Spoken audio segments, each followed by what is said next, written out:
Hello friends, welcome to home food recipes. આજે આપણે બનાવીશું એકદમ નવી રીતે નવા સ્વાદમાં તુરિયાનું શાક, જે ફક્ત 15 જ મિનિટમાં બનીને તૈયાર થઈ જાય છે. આ શાકને તમે સવારના લંચ કે પછી સાંજના ડિનરમાં બનાવીને રોટલી, ભાખરી, ખીચડી કોઈની પણ સાથે સર્વ કરી શકો છો. ખાવામાં આ શાક ખૂબ જ ટેસ્ટી લાગે છે. અત્યારે ઉનાળામાં તુરિયા પણ માર્કેટમાં ખૂબ જ સરસ ફ્રેશ મળવા લાગ્યા છે. તો ગરમીઓમાં આ હેલ્ધી અને ટેસ્ટી શાક બનાવીને તમે એકવાર ચોક્કસથી ટ્રાય કરજો. જેમને તુરિયા નહીં ભાવતા હોય એ પણ આંગળી ચાટીને એને ખાશે. તો ચલો એને બનાવવાનું શરૂ કરીએ. સૌથી પહેલાં તો અહીંયા મેં 360 ગ્રામ જેટલા તુરિયા લઈ લીધા છે. આ એક તુરિયું સાઇઝમાં થોડું મોટું હતું, તો 2 ભાગમાં મેં એને વચ્ચેથી કટ કરી લીધું છે. હવે આપણે તુરિયાનો આ રીતે આગળનો અને પાછળનો થોડો ભાગ કટ કરી લઈશું. તુરિયાને મેં પહેલેથી જ બરાબર ધોઈને લૂછીને લીધા છે. છોલવા પહેલાં જ આપણે એને બરાબર ધોઈ લેવાના છે. જો તમે એને છોલ્યા પછી ધોશો તો ઘણું બધું પાણી એ એબ્ઝોર્બ કરી લેશે, એટલે પહેલેથી જ મેં એને ધોઈ લીધા છે. હવે આપણે આ રીતના એક પિલરની મદદથી એને જે છોતરા છે એ કાઢી લેવાના છે. તો સરસ અહીંયા મેં તુરિયુંને છોલી લીધું છે પિલરથી. હવે આપણે વચ્ચેથી એને 2 ભાગમાં કટ કરી લઈશું આ રીતે, અને થોડા મોટા મોટા ટુકડામાં આપણે એને કટ કરી લેવાનું છે. તો આ જ રીતે આપણે બાકીના બધા જ તુરિયાને છોલીને આ રીતના મોટા ટુકડામાં કાપી લેવાનું છે. અહીંયા તમે જોઈ શકો છો બધા જ તુરિયાને મેં આ રીતના મોટા ટુકડામાં કટ કરીને લઈ લીધા છે. હવે આપણે ગેસ ઉપર એક કડાઈમાં 1/3 કપ એટલે કે 80 ml જેટલું તેલ ઉમેરીશું. તેલ તમે ચાહો તો થોડું ઓછું પણ લઈ શકો છો, પણ આ શાકમાં થોડું તેલ વધારે લેશો તો સારું રહેશે. હવે આની અંદર આપણે એક મીડિયમ સાઇઝનો ગ્રામમાં 50 ગ્રામનો બટાકો એડ કરીશું, જેને મેં છોલીને લાંબા ટુકડામાં તુરિયાની જેમ જ કટ કર્યો છે. આ બટાકાને આપણે 3 થી 4 મિનિટ માટે ઢાંકીને 80 થી 90% જેટલો ચડે એટલો જ કૂક થવા દેવાનો છે. તો એના ઉપર ઢાંકણ ઢાંકી દઈએ. 3 મિનિટ પછી આપણે ઢાંકણ ખોલી લઈશું, અને જો તમે એક બટાકાને તોડીને ચેક કરશો તો થોડો આપણો બટાકો કડક છે, એકદમ વધારે કાચો નથી. 80% જેટલો જ આપણે એને કૂક કર્યો છે. તો હવે આપણે એની અંદર જે તુરિયા કાપીને રાખ્યા હતા એ બધા જ એડ કરી દઈએ. 1/4 ટીસ્પૂન એટલે કે 5 ચમચી મીઠું ઉમેરીશું. 5 ચમચી જેટલી જ આપણે એમાં હિંગ ઉમેરીશું. અડધી ચમચી આપણે હળદર પાવડર ઉમેરી દઈએ. હવે બધું જ આપણે બરાબર મિક્સ કરીને તુરિયા પણ જ્યાં સુધી 80% જેટલા ચડી ના જાય ત્યાં સુધી ઢાંકીને એને પણ ચડવા દેવાના છે.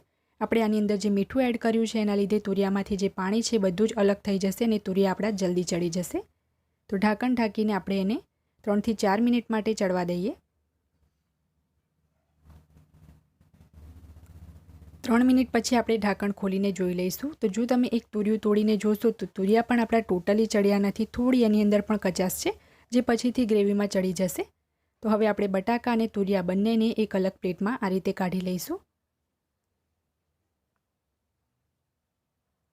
તો અહીંયા તમે જોઈ શકો છો બંનેને એક અલગ પ્લેટમાં મેં કાઢી લીધા છે. હવે સેમ પેનની અંદર જે તેલ છે એની અંદર જ આપણે અડધી ચમચી રાઈ ઉમેરવાની છે.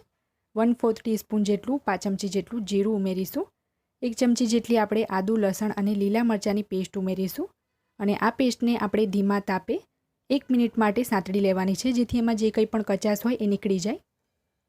તો 1 મિનિટ પેસ્ટને સાંતળી લીધા પછી હવે આપણે એમાં એક મોટી સાઇઝનો ઝીણો સમારેલો ટામેટો ઉમેરીશું. ગ્રામમાં 120 ગ્રામનો એક ટામેટો હતો. સ્વાદ મુજબ આપણે એમાં મીઠું ઉમેરી દઈએ, જેથી ટામેટા આપણા જલ્દી ચડી જાય. જો તમારે આની જગ્યાએ એની મિક્સરમાં પેસ્ટ બનાવીને લેવી હોય તો એ રીતે પણ લઈ શકાય છે. સાથે જ આપણે બાકીના મસાલા પણ ઉમેરી દઈએ, જેથી એ પણ સાથે જ ચડી જાય. તો 1 ચમચી મેં કાશ્મીરી લાલ મરચું એડ કર્યું છે. 1 મોટી ચમચી ધાણા જીરું પાવડર ઉમેર્યો છે. અડધી ચમચી આપણે એમાં ખાંડ ઉમેરી દઈએ. હળદર આપણે પહેલાં જ એડ કરી દીધી છે, તો આપણે હવે હળદર એડ નહીં કરીએ. બરાબર મિક્સ કરીને ઢાંકીને 4 થી 5 મિનિટ માટે ટામેટા અને મસાલાને હવે આપણે ચડવા દઈશું. 5 મિનિટ પછી આપણે ઢાંકણ ખોલી લઈશું. તમે જોઈ શકો છો ટામેટાની ઉપર બધું જ તેલ છૂટું પડી ગયું છે અને ટામેટા આપણા સરસ સોફ્ટ થઈ ગયા છે. તો આ રીતે ચમચાની મદદથી આપણે ટામેટાને થોડા મેશ કરી લઈશું. તો આ રીતે થોડા મેશ કરી લેવાના છે એને. થોડા ટામેટા મેશ થઈ જાય એ પછી આપણે એની અંદર એડ કરીશું 3 ટેબલસ્પૂન જેટલો શેકેલા સિંગદાણાનો પાવડર. સિંગદાણાને મેં ધીમા તાપે શેકીને છોલીને મિક્સરમાં પાવડર કરીને લીધો છે. બરાબર મિક્સ કરીને 2 મિનિટ માટે ખુલ્લું રાખીને જેને આપણે થવા દઈશું. 2 મિનિટ પછી તમે જોઈ શકો છો તો બધું જ જે તેલ છે અલગ થઈ ગયું છે. તો હવે આપણે એની અંદર ફ્રાય કરેલા તુરિયા અને બટાકા એડ કરી દઈએ. એને પણ આપણે બરાબર મિક્સ કરી લેવાનું છે અને 3 થી 4 મિનિટ માટે ઢાંકીને બંનેને આપણે કૂક થવા દેવાનું છે મસાલામાં, જેથી બટાકા અને તુરિયા બંનેમાં જે થોડી ઘણી કચાશ હોય એ પણ નીકળી જાય અને બંને એકદમ સરસ રીતે ચડી જાય.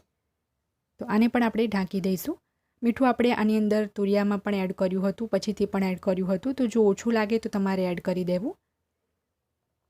3 થી 4 મિનિટ પછી આપણું તુરિયા અને બટાકાનું ટેસ્ટી શાક બનીને તૈયાર છે. બધું જ જે તેલ છે છૂટું પડીને ઉપર આવી ગયું છે. તો હવે આપણે છેલ્લે આની અંદર એડ કરીશું ઝીણા સમારેલા લીલા ધાણા અને બરાબર મિક્સ કરીને આ શાકને આપણે સર્વ કરી લઈએ. તુરિયાની અંદર પાણીનો ભાગ ખૂબ જ વધારે માત્રામાં હોય છે, એટલે જ આ શાક ઉનાળામાં ખાવું ઘણું જ ફાયદાકારક ગણવામાં આવે છે.